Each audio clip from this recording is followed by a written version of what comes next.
Забраната за фрлање камен темелник во предизборен период не ги загрижува партиите на власт.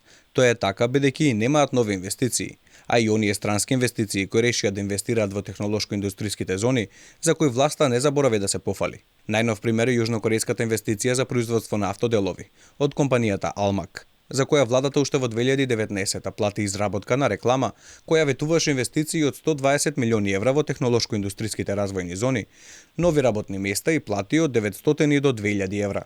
Во новата инвестиција се очекува просечната бруто плата за високо квалификуваните кадри да изнесува околу 2000 евра.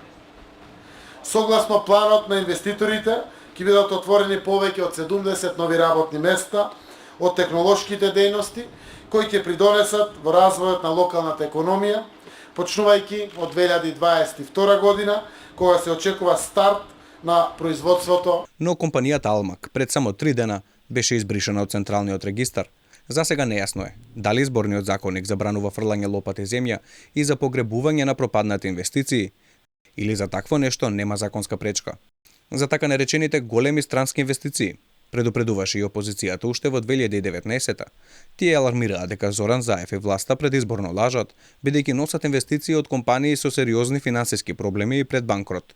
Но тоа предупредување не допре ушите на властодржците. Зборуваме можеби се уште не за најголемата странска инвестиција во Република Северна Македонија, меѓутоа секако за странската инвестиција која што пропатува најмногу километри. Прв пат инвестиција, како што кажав, 8400 километри далеко.